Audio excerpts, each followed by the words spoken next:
నేస్తమా, నీ దగ్గర పెద్ద పరిచయాలు లేకపోవచ్చు, నీ దగ్గర డబ్బులు కూడా లేకపోవచ్చు, నీకు సహాయం చేసేవాళ్ళు కూడా లేకపోవచ్చు. నీ పరిస్థితిని చూసి ఇది ఇంక మారదు అని అందరూ అనవచ్చు. కానీ నీ దగ్గర ఒక్కటి మాత్రం ఉంటే చాలు, అదే ప్రార్థించగలిగిన మోకాళ్ళు.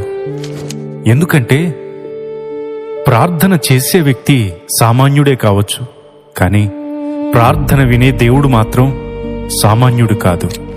ఏలియా గురించి బైబిల్ చెప్తుంది, ఏలియా మన వంటి స్వభావం గలవాడేనని. గమనించావా? అతను కూడా మనిషే. మనకు వచ్చే భయాలే అతనికి కూడా వచ్చాయి, మనకి వచ్చే బలహీనతలే అతనికి కూడా వచ్చాయి. కానీ అతడు ప్రార్థించగా వర్షం ఆగిపోయింది, మరలా ప్రార్థించగా వర్షం కురిసింది. ఎందుకు? ప్రార్థనలో ఉన్న గొప్పతనం ఏంటంటే ప్రార్థించే మనిషి కాదు, ప్రార్థన వింటున్న దేవుడు. ఈరోజు నువ్వు ఒక సమస్య ముందు నిలబడి ఇది నా వల్ల కాదు అని అనుకుంటున్నావా? అది నిజమే కావచ్చు, నీ వల్ల కాకపోవచ్చు, కానీ దేవునికి సమస్తం సాధ్యం. అందుకే ప్రార్థన అంటే మన శక్తిని దేవునికి చూపించడం కాదు, మన అసమర్థతను దేవుని శక్తి ముందు పెట్టడం. ఒక చిన్న బాలుడు చేతిలో ఉన్న 5 రొట్టెలు 2 చేపలు ఒక పెద్ద జనసమూహానికే సరిపోయాయి. మన లెక్కల్లో కాదు, కానీ దేవుని చేతుల్లోనికి వెళ్ళినప్పుడు అది 1000 మందికి సరిపోయింది.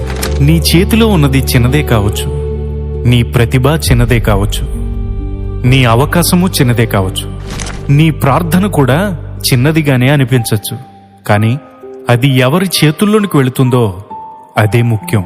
కాబట్టి నీ దగ్గర డబ్బు లేకపోయినా ప్రార్థించు, నీకు సహాయం చేసేవాళ్లు లేకపోయినా ప్రార్థించు. డాక్టర్లకి ఆశ లేదు అన్నా దేవుని దగ్గర నీవు ఆశ వదులుకోకు. అందరూ తలుపులు మూసినా ప్రార్థన అనే తలుపు మాత్రం నీ కొరకు ఎప్పుడూ తెరిచే ఉంటుంది. దేవుడంటున్నాడు, నాకు మొర్రపెట్టుము, నేను నీకు ఉత్తరమిచ్చేదనని. ఎంత మంచి వాగ్దానం ఇది! నువ్వు మాట్లాడితే ఆయన వింటాడు, నువ్వు ఏడిస్తే ఆయన చూస్తాడు, నీవు పడిపోతే ఆయన లేపగలడు, నీవు బలహీన పడిపోతే ఆయన నిన్ను బలపరచగలడు.